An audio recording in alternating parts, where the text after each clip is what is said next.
ESPN.com alongside Ultimate Fighter Season 20 contestant Randa Markos. Randa, tell us about your experiences taping the show. Um, uh, Ultimate Fighter was one of the craziest, the toughest experiences, that I've ever been through. I've been through a lot of tough stuff, but like when it comes to fighting, this is one of the toughest things I've ever had to go through. That we got to, live in a house with the best female 115ers in the world. It was just amazing, but at the same time, it was crazy, definitely crazy.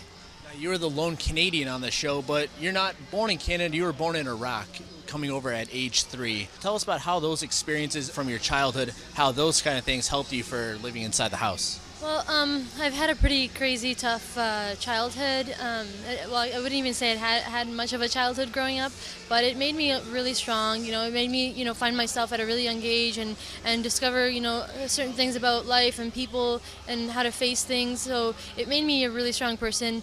Going into this, the Ultimate Fighter, going in and having to deal with those tough things.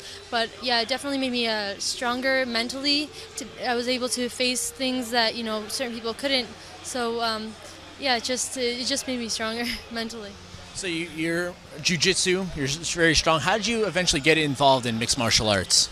Well, I started off with wrestling in high school. I just was intrigued by it, right off the bat when I started grade 9, and my parents didn't let me do it. They came into my practice, pulled me by my ear, and dragged me out of class.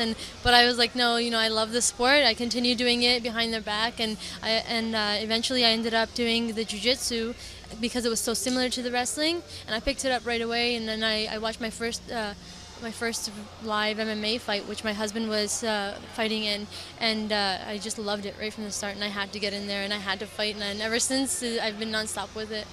So you said your parents weren't really pleased with you doing this. Was there a special influence that kept you involved with the sports?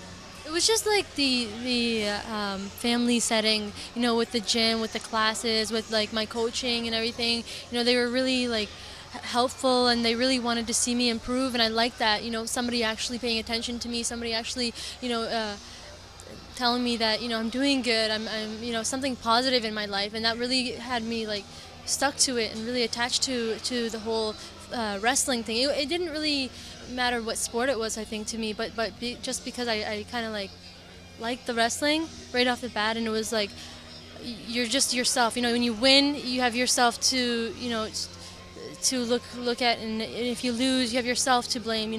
And I really like that about it.